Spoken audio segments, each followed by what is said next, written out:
Hello, কোথায় যাচ্ছি? ঘুরতে।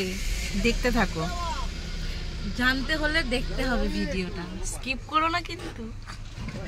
অবশ্যই দেখতে থাকো। আজকে কোথায় যাচ্ছি আমরা, ফার্স্ট টাইম ওই অভিজ্ঞতা আজকে যে এইভাবেও গাড়ি পারাপার হয়, তো জানা ছিল না। আজকে দেখি কিভাবে গাড়ি পার, যে সব লাইন দিয়ে দাঁড়িয়ে পড়েছে ফেরিঘাটে, পরপর সব গাড়িগুলো যাচ্ছে। শিল্পী পরপর যাচ্ছে না, একবারে 6টা উঠে গেল, 6টা গাড়ি উঠে গেছে। দেখা যাক, এখানে লোক পারাপার হচ্ছে লঞ্চ করে। এটা কালনাঘাট, কালনাঘাট। আমরা গাড়িতে আছি, তো গাড়িটাও কিভাবে পার হচ্ছে সেটাও দেখবে তোমরা। স্নান করছি। আজকের ফেরিঘাটের এই অভিজ্ঞতা আমার কাছে প্রথম। তো শিল্পী দেখো বলছে ওর মাথা ঘুরছে, আমি বললাম মাইন্ডটাকে অন্যদিকে নে, তাহলে আর মাথা ঘুরবে না। আজকে আমরা গাড়িতে বসে গঙ্গা পার হচ্ছি। তো দেখো পার হচ্ছি সেটা বোঝাই যাচ্ছে না, বাট আমি দেখছি যে সরে যাচ্ছে। এই যে বিকেল বিকেল হয়ে গেছে, সূর্যের আলোটা গঙ্গার ওপরে পড়েছে, খুব সুন্দর একটা দৃশ্য। ঘাট পার হয়ে এবার আমরা রোডে উঠে যাচ্ছি।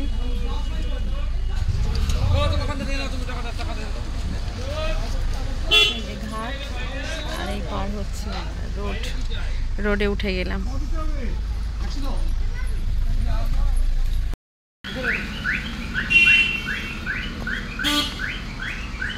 অবশেষে পৌঁছে গেছি। হ্যাঁ, আমাদের ডেস্টিনেশন,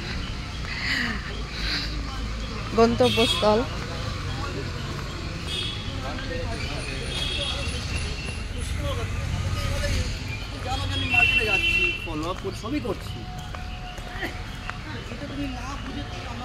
সুন্দর,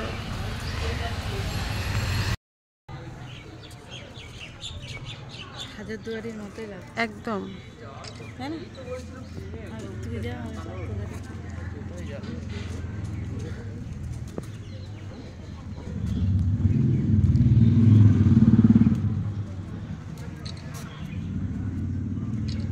কি সুন্দর একটা জায়গা না?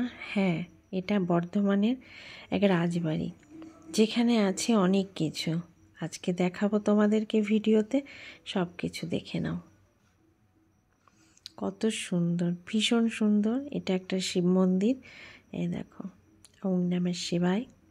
মহাদেব সবাইকে সুস্থ রাখো, ভালো রাখো। অনেক কিছু লেখাও আছে মন্দিরের সম্বন্ধে। পরিবেশটা এত সুন্দর, এইখানটা খুবই সুন্দর। মনে হচ্ছে যে রাজরাজারা মনে হয় এখানে নাচমহল টাইপের ছিল বা কোনো কিছু হবে, আমি ঠিক বুঝতে পারছি না, কারণ এখানে কোনো গাইড নেই, আমি জানতেও পারছি না। দক্ষিণেশ্বর মন্দিরের মতো লাগছে।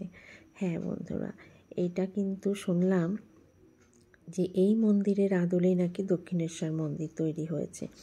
আর আমার ননদ তো ফটো তুলতে ব্যস্ত, কারণ এত সুন্দর ভিউ, ওই দেখে আমিও ফটো তুলছি। তো তোমাদেরকে দেখাচ্ছি, দেখো অবশ্যই কিন্তু এখানে এসো। আর এত সুন্দর জায়গায় ছবি তুলবো না, এটা হতে পারে? খেয়াল করেছো কি, আমার শাড়ির সাথে ব্যাকগ্রাউন্ডের সবুজের কালারটা দারুণ ম্যাচ হয়ে গেছে, মনে হচ্ছে সবই সবুজ, খুব সুন্দর লাগছে দূর থেকে। দেখো এখানে আমি প্রথমে এসেছি, কারণ এখানে টিকিট কাটতে হবে, তাই আবার আসছি, তোমাদেরকে ভেতরটাও দেখাবো। চলো, টিকিট কাটা হয়ে গেছে, এবার আমি কোথায় যাচ্ছি? মন্দিরে। 108টা মন্দির, মানে 108টা শিব মন্দির। খুব সুন্দর একটা জায়গা, দেখতে থাকো। একটা করে কালো শিব আছে একটা মন্দিরে, একটা করে সাদা শিব আছে এই মন্দিরে। এই 108টা শিব মন্দিরটা কিন্তু পুরো রাউন্ডের, মানে গোল করে ঘেরা। মাঝখানটাতেও আছে, মাঝখানে যতগুলো মন্দির আছে প্রত্যেকটাতে সাদা শিবও আছে।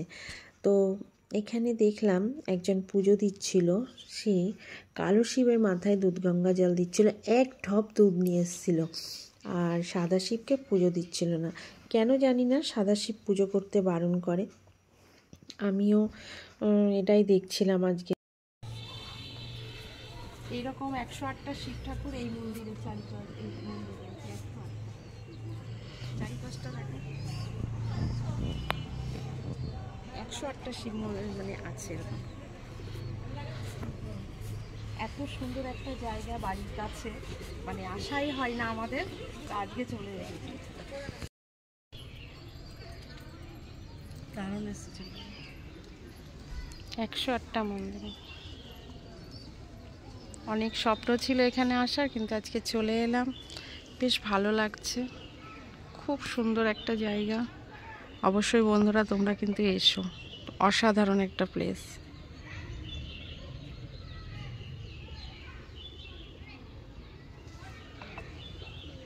যারা এখানে ঘুরতে এসেছে তাদের মুখে শুনছিলাম আগে এতটা কড়াকড়ি করতো না, এখন টিকিট কাটতে হচ্ছে, ভিডিও করতে হলে টিকিট কাটতে হচ্ছে, ফটো তুলতে হলে না হলে ফোন থেকে ডিলিট করে দিচ্ছে।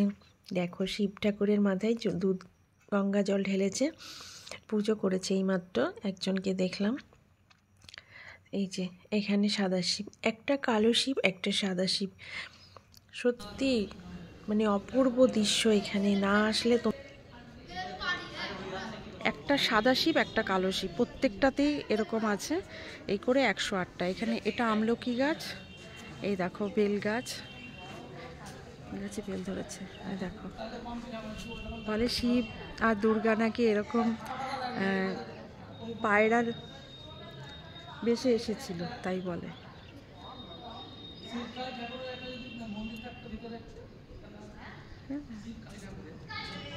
খুব সুন্দর হয়ে গেল। আমরা এদিকে গেছিলাম তো, কিরকম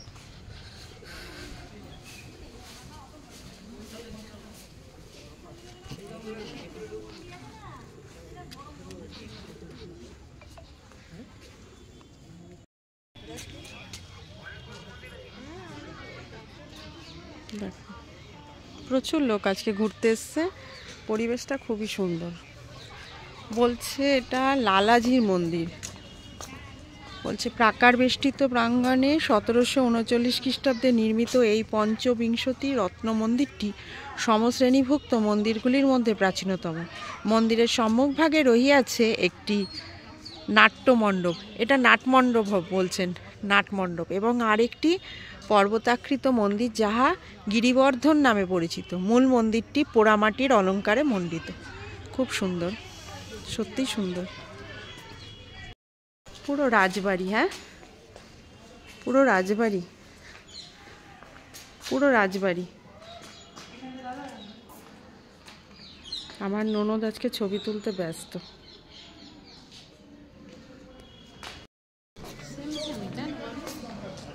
হ্যাঁ, দক্ষিণেশ্বর মন্দিরের আদলেই এইটা নাকি দক্ষিণেশ্বর মন্দির এর আদলে তৈরি হয়েছে, এটা বললো এখান থেকে।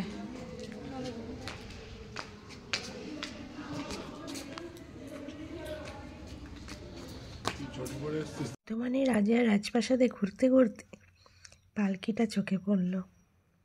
পালকিটা দেখে খুব ভালো লাগছিল, তাই তোমাদেরকেও দেখালাম। সবাই এখনই এসছে ঘুরতে। এটা ছিল লালাজির মন্দির।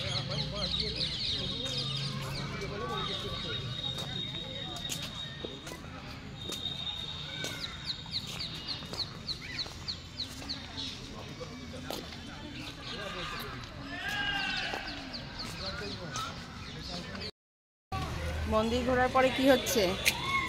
ফুচকা।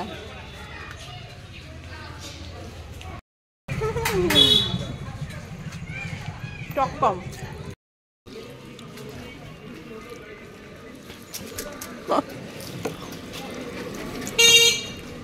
ফুচকা খাওয়ার আগে আর খাওয়ার পরে বেশি না হাত।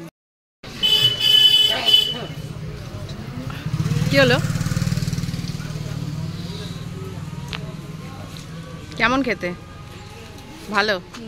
ফুচকা খাওয়া কমপ্লিট করে সন্ধ্যা হয়ে গেছে, এবার চলে এসেছি আবার সেই ফেরিঘাটে। তো দেখো না কিভাবে গাড়িটা যাচ্ছে সে ফেরিঘাটে, ভয় ভয় লাগছে। আর এই পাশে দেখো সব বাইক নিয়ে লম্বা করে দাঁড়িয়ে আছে, ওপাশে বাইক পার হয় এবং মানুষ সব যাত্রীরা পার হয়, দুটো ঘাট। আর এদিকে 4 হুইলার, ট্রাক, বাস সব কিছু এদিক দিয়ে পার হয়।